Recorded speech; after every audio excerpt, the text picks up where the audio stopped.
Benjamin Netanyahu's era as Israeli Prime Minister could be coming to an end. A far-right party leader is backing the country's opposition to form a unity government.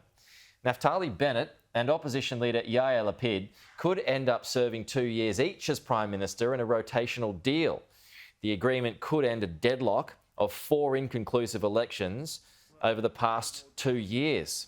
It would be Netanyahu's first election defeat since 1999. Well, joining me live now is Michael Ware, our Sky News US contributor.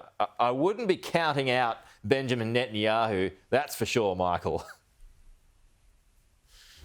No, I wouldn't. He's a he's a survivor, isn't he? To put it politely, he absolutely is. And look, we all know the volatility of Israeli politics. And whilst the constitutional deadline times out on Wednesday to form a new coalition government, as we all know, that's a long time in politics, particularly in Tel Aviv.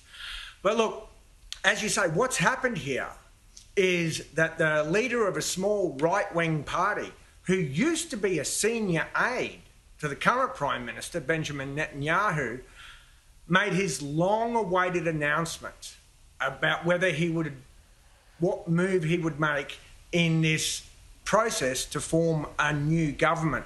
And he says that he's siding with a new opposition coalition. So this is going to see this right-wing politician join with a coalition of centrist political parties, of leftist political parties, and perhaps even an Arab political party.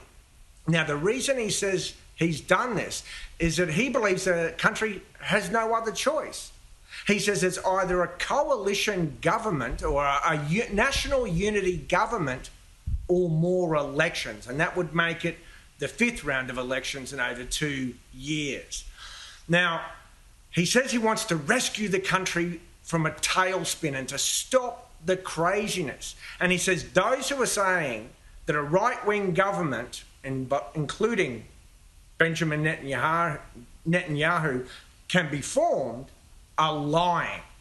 Now, in this disparate coalition, there's only one real common denominator between them, and that's their opposition to Netanyahu.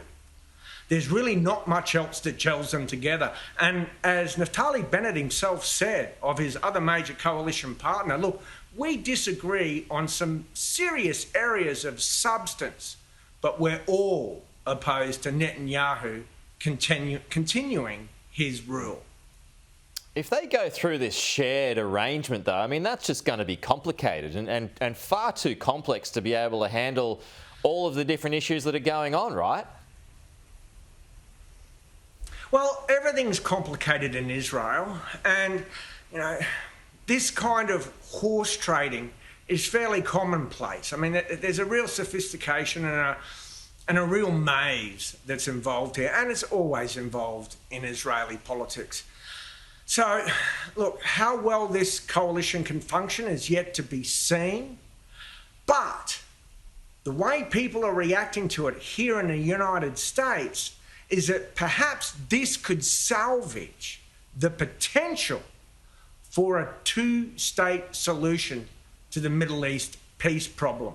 Because it's seen that the right-wing government led by Netanyahu is deeply opposed to such a solution, whereas this coalition may help keep the building blocks in place that might allow more discussions of a 2-state solution to take place further down the track. There's going to be nothing immediate, but what will change perhaps is the tenor of the Israeli government and the way they handle both the Palestinian issue and their relationship with the US administration of President Joe Biden.